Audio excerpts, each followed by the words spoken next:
शब्द भेद। बच्चों, वर्णों के मेल से शब्द बनते हैं। कुछ शब्द ऐसे भी होते हैं जिनका रूप लिंग, वचन, कारक आदि के कारण बदलता है। आज हम ऐसे ही शब्दों के भेदों के बारे में विस्तार से जानकारी प्राप्त करेंगे। ध्यान से सुनिए। वर्णों के सार्थक समूह को शब्द कहते हैं। परिवर्तन के आधार पर शब्द दो प्रकार के होते हैं, विकारी शब्द और अविकारी शब्द। बच्चों, जिन शब्दों के रूप में लिंग, वचन व कारक के आधार पर परिवर्तन होता है उन्हें विकारी शब्द कहते हैं, जैसे लड़का, लड़के, लड़कियां आदि। बच्चों, जिन शब्दों के रूप में लिंग, वचन व कारक के आधार पर परिवर्तन नहीं होता है उन्हें अविकारी शब्द कहते हैं।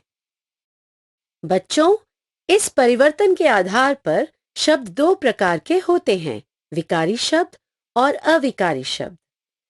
विकारी और अविकारी शब्दों के भी भेद होते हैं। दोनों के ही चार चार भेद हैं। इन भेदों के बारे में क्रम से ध्यान से सुनिए। पहले हम विकारी शब्दों के बारे में जानते हैं। विकारी शब्दों के चार भेद हैं, संज्ञा, सर्वनाम, विशेषण और क्रिया। बच्चों, अविकारी शब्दों के भी चार भेद हैं, क्रिया विशेषण, संबंध बोधक, समुच्चय बोधक और विस्मय आदि बोधक। बच्चों, विकारी शब्दों के भेदों में पहला भेद है संज्ञा। अब हम इसके बारे में विस्तार से जानकारी प्राप्त करेंगे। संज्ञा अर्थात नाम।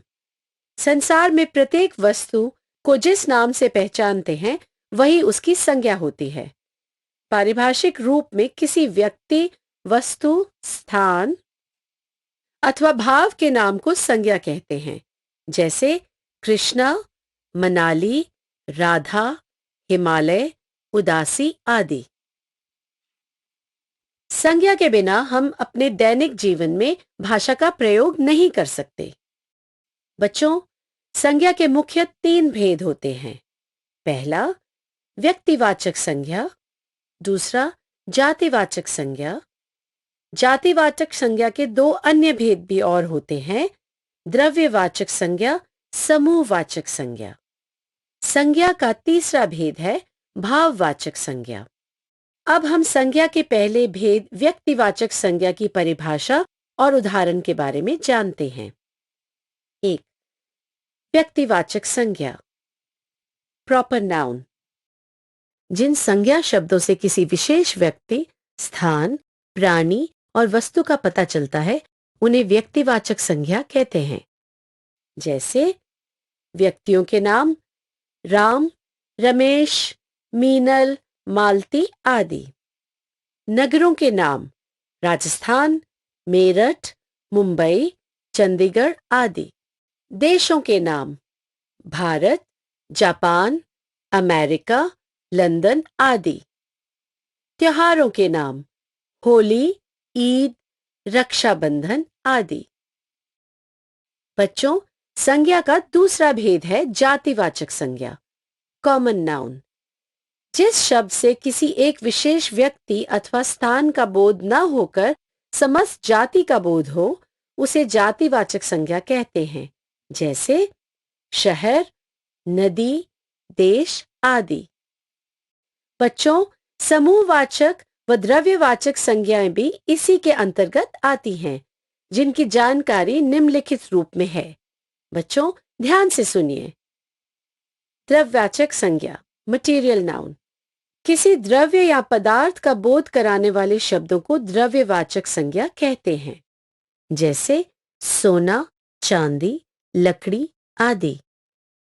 बच्चों, जातिवाचक संज्ञा का दूसरा भेद है समूहवाचक संज्ञा।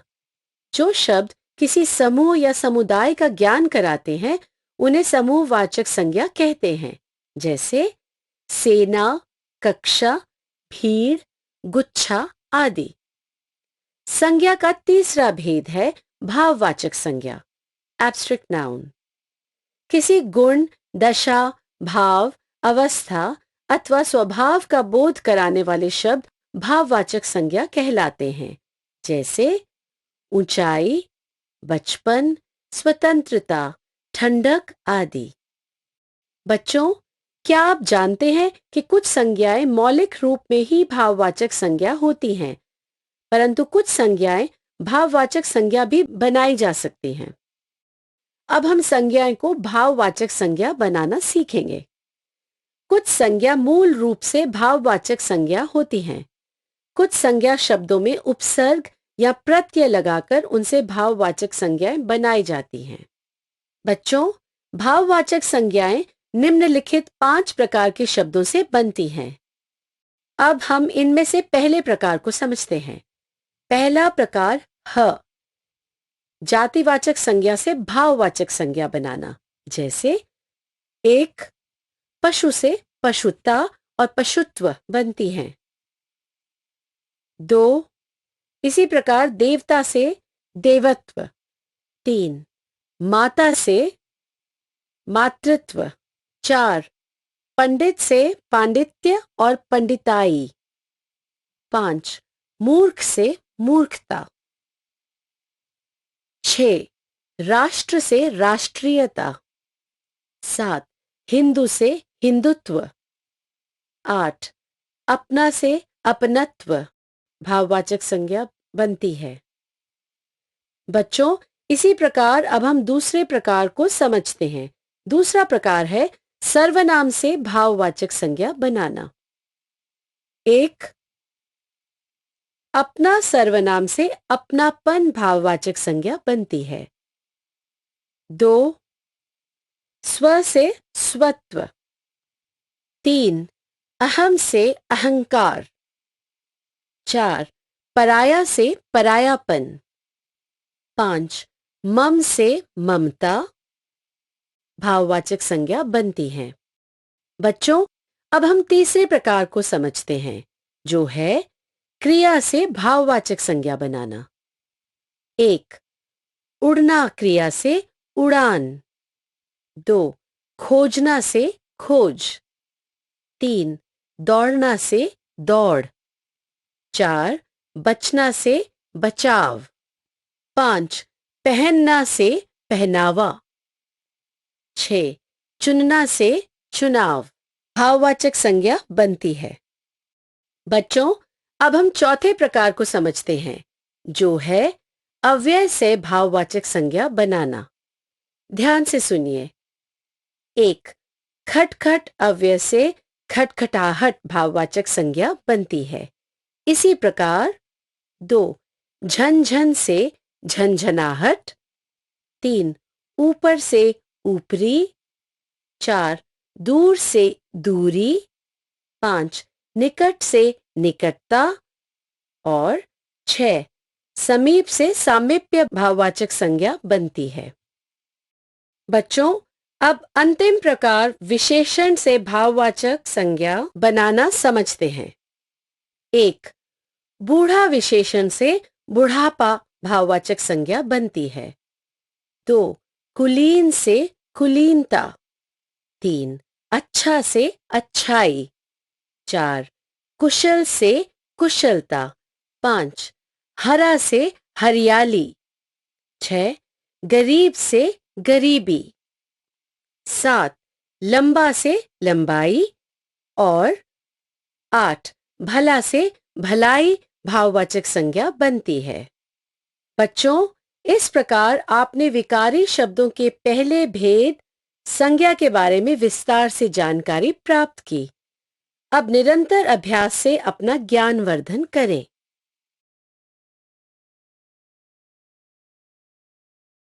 सर्वनाम। बच्चों, आज हम संज्ञा के स्थान पर प्रयुक्त होने वाले सर्वनाम शब्दों के बारे में जानकारी प्राप्त करेंगे। ध्यान से सुनिए। जो शब्द संज्ञा के स्थान पर प्रयुक्त होते हैं, वे सर्वनाम कहलाते हैं। जैसे मैं, तुम, यह, वह, कोई, कुछ आदि। बच्चों, क्या आप जानते हैं कि जब आप भाषा में सर्वनाम का प्रयोग करते हैं तो भाषा का सौंदर्य तो बढ़ता ही है, परंतु भाषा पर और क्या प्रभाव पड़ता है? तो सुनिए। भाषा की संक्षिप्तता, सरलता, स्पष्टता, व रोचकता के लिए सर्वनाम का प्रयोग किया जाता है। बच्चों, अब हम सर्वनाम के भेदों अर्थात प्रकारों के बारे में जानकारी प्राप्त करते हैं। सर्वनाम के निम्नलिखित 6 प्रकार हैं। पहला प्रकार है पुरुषवाचक सर्वनाम। बोलने वाला अपने लिए या किसी दूसरे व्यक्ति के लिए जिन सर्वनाम शब्दों का उपयोग करता है उन्हें पुरुषवाचक सर्वनाम कहते हैं। जैसे 1. मैं लड़का हूं। 2. वह पढ़ता है। बच्चों, पुरुषवाचक सर्वनाम के निम्नलिखित 3 प्रकार हैं। पहला प्रकार है 1. उत्तम पुरुष। बोलने वाला अपने नाम के बदले में जिन सर्वनाम शब्दों का प्रयोग करता है उन्हें उत्तम पुरुष कहते हैं। जैसे मैं, हम, मुझे, हमें। उदाहरण 1. हमें बड़ों का आदर करना चाहिए। 2. साहब, मैं दामू हूं। उत्तम पुरुष सर्वनाम शब्द है हमें, मैं। बच्चों, पुरुषवाचक सर्वनाम का दूसरा प्रकार है मध्यम पुरुष, जिससे बातचीत या वार्तालाप करते हैं। उसके नाम के बदले में आने वाले सर्वनाम शब्द को मध्यम पुरुष कहते हैं। जैसे तू, तुम, आप, तुझे, तुम्हें। उदाहरण 1. तुम बिना कहे क्यों चले जाते हो? 2. आप खुदा के फरिश्ते हैं। मध्यम पुरुष सर्वनाम शब्द हैं तुम, आप। बच्चों, पुरुषवाचक सर्वनाम का तीसरा प्रकार है अन्य पुरुष। जिसके संबंध में बातचीत की जाती है उसके नाम के बदले में आने वाले सर्वनाम शब्द को अन्य पुरुष कहते हैं। जैसे वह, वे, यह, ये, उसे, उन्हें, उनसे। उदाहरण 1. वह बराबर आंख लगाए खड़ा रहा। 2. उनके पास कई दुकानें हैं। अन्य पुरुष सर्वनाम शब्द वह, उनके।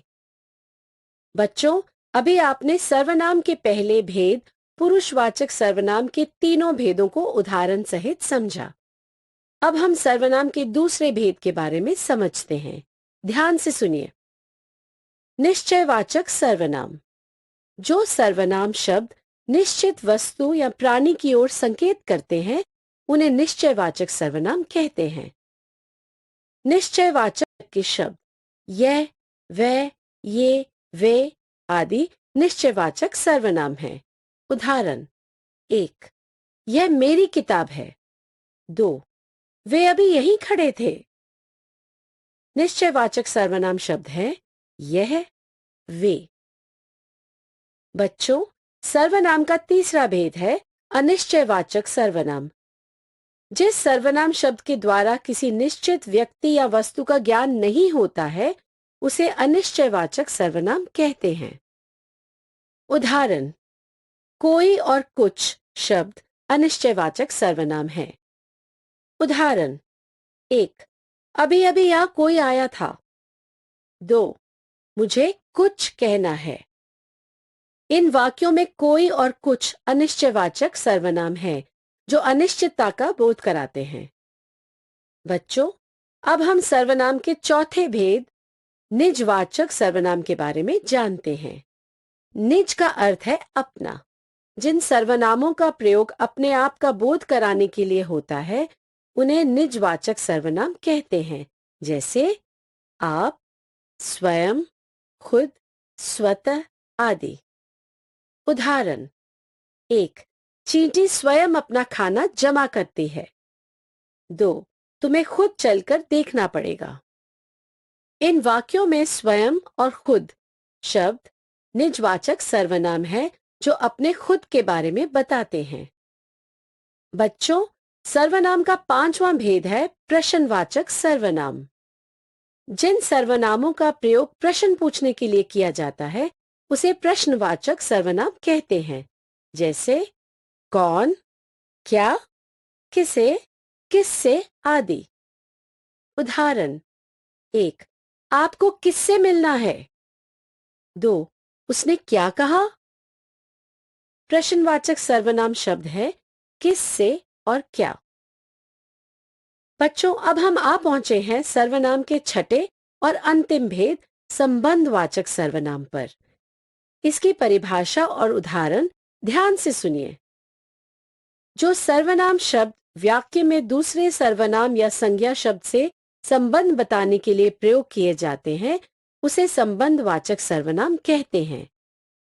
इसमें प्रत्येक वाक्य में दो दो सर्वनामों की जोड़ी होती है और प्रत्येक जोड़ी का एक दूसरे से संबंध प्रकट होता है। जैसे जो सो, जो वे, जो वही। उदाहरण: 1. जो सोता है वो खोता है। 2. जो जीता वही सिकंदर। 3. जो समय पर साथ दे वही सच्चा मित्र है। संबंधवाचक सर्वनाम शब्द हैं जो, वह, जो, वही। बच्चों, इस प्रकार आपने नाम के स्थान पर प्रयुक्त होने वाले शब्दों, सर्वनामों का प्रयोग और इसके भेदों के बारे में उदाहरण सहित जानकारी प्राप्त की। नियमित अभ्यास से अपनी जानकारी को बढ़ाएं और अपने लेखन क्षमता को प्रभावशाली बनाएं। विशेषण। बच्चों, विशेषता बताने वाले शब्द विशेषण कहलाते हैं। आज हम इनके बारे में जानकारी प्राप्त करेंगे। बच्चों, सबसे पहले हम विशेषण की परिभाषा को समझते हैं। जो शब्द संज्ञा या सर्वनाम की विशेषता बताते हैं उन्हें विशेषण कहते हैं। विशेष्य विशेषण शब्द जिन शब्दों की विशेषता बताते हैं उन शब्दों को विशेष्य कहते हैं। उदाहरण: 1. मुर्गे 5 रुपयों के भाव से बेचेंगे। 2. सारी दुनिया देख रही है। 3. गाय का दूध मीठा होता है। बच्चों, ऊपर के वाक्यों में रेखांकित शब्द 5, सारी, मीठा विशेषण है। वे अपने विशेष्य रुपयों, दुनिया और दूध की विशेषता प्रकट करते हैं। बच्चों, विशेषण और विशेष्य को उदाहरण सहित जानने के बाद अब हम विशेषण के भेदों के बारे में समझते हैं। ध्यान से सुनिए। विशेषण के 4 प्रकार हैं। पहला प्रकार है गुणवाचक विशेषण।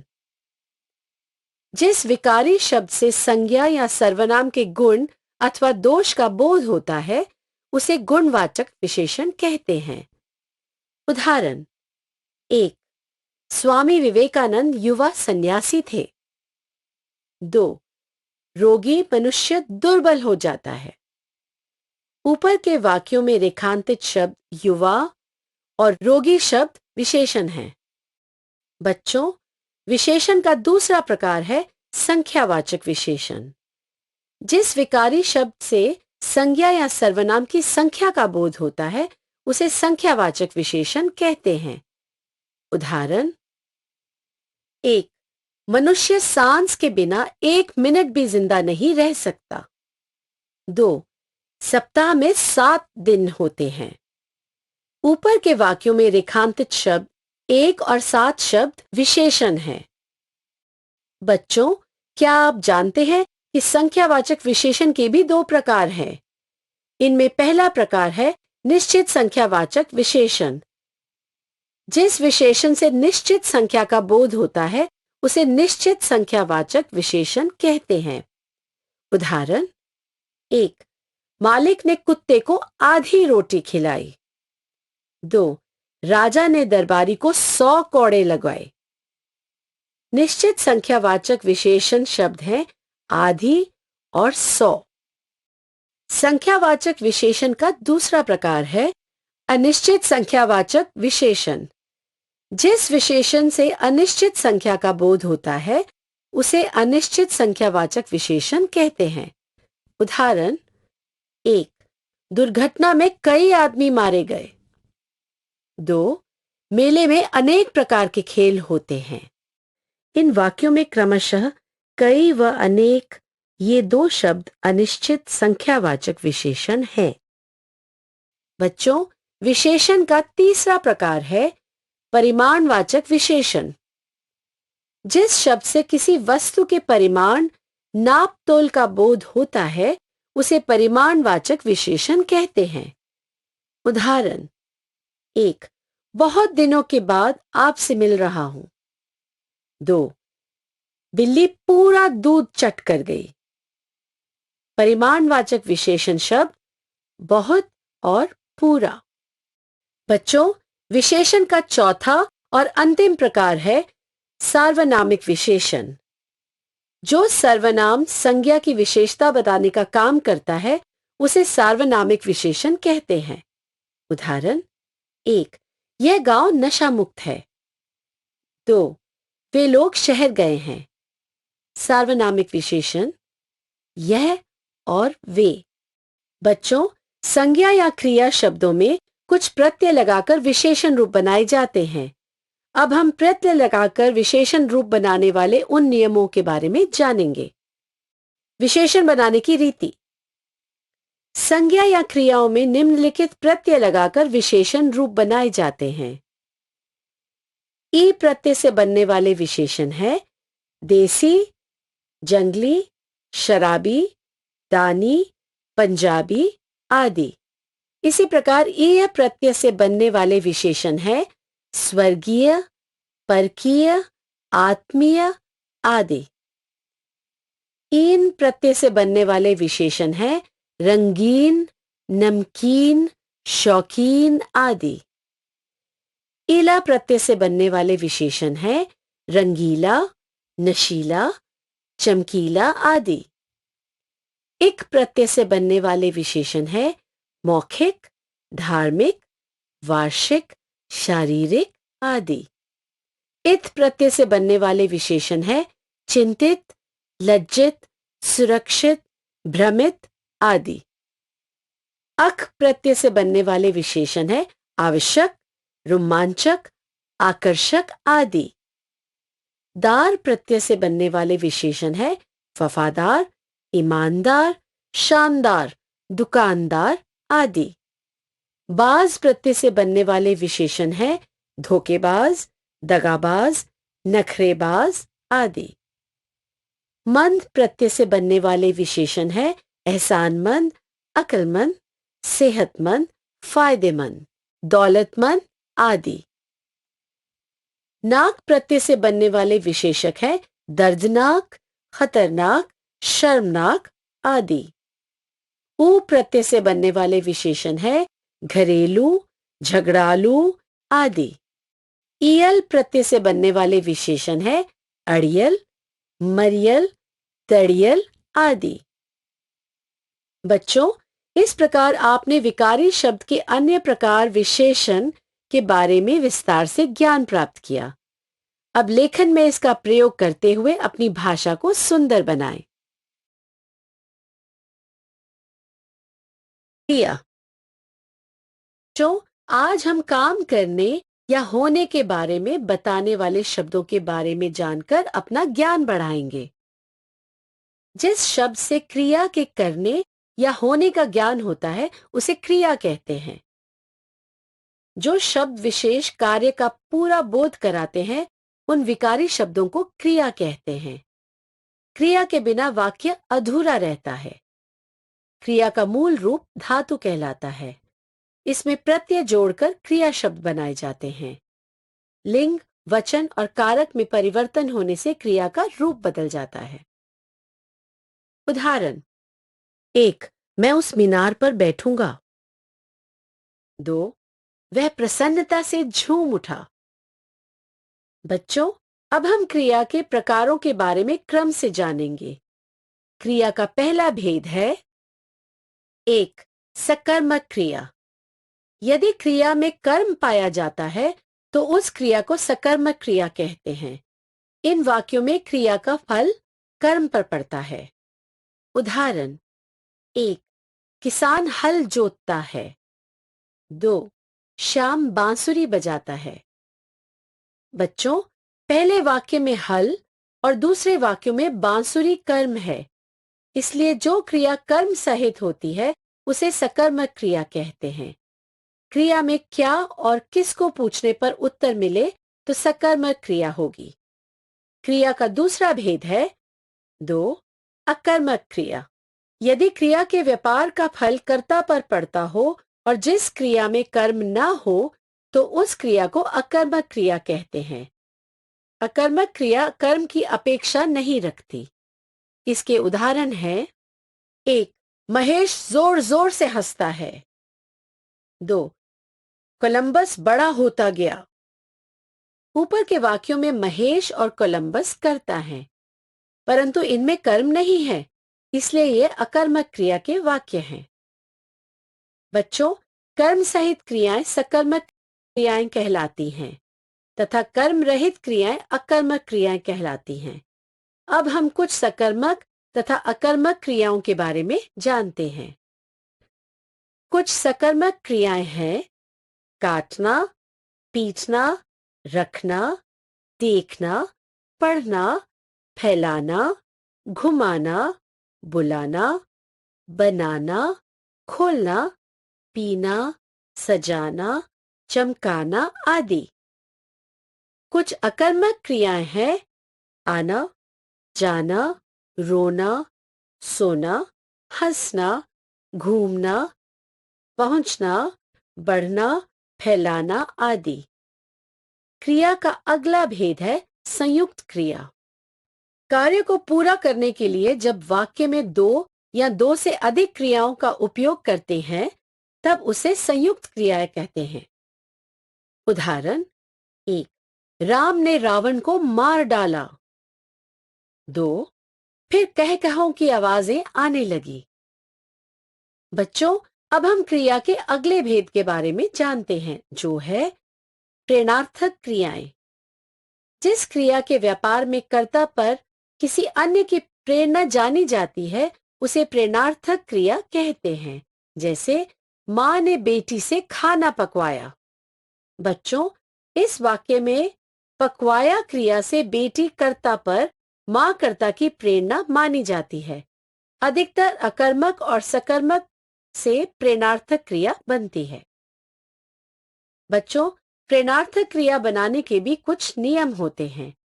इन नियमों के बारे में सुनिए और प्रेरणार्थक क्रिया बनाना सीखिए।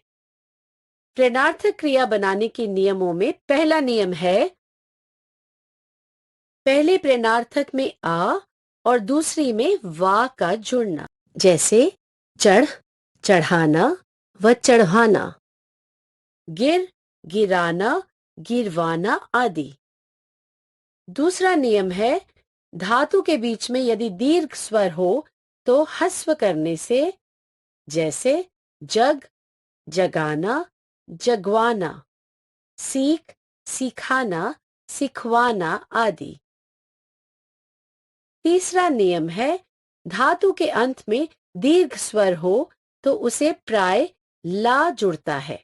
जैसे रो ना, रुलाना, रुलवाना, दे ना, दिलाना, दिलवाना आदि। 1. मूल क्रिया पढ़ना। प्रथम प्रेरणार्थक पढ़ाना। द्वितीय प्रेरणार्थक पढ़वाना। 2. मूल क्रिया खाना। प्रथम प्रेरणार्थक खिलाना। द्वितीय प्रेरणार्थक खिलवाना। 3. मूल क्रिया उठना। प्रथम प्रेरणार्थक उठाना। द्वितीय प्रेरणार्थक उठवाना। 4. मूल क्रिया काटना। प्रथम प्रेरणार्थक कटाना। द्वितीय प्रेरणार्थक कटवाना।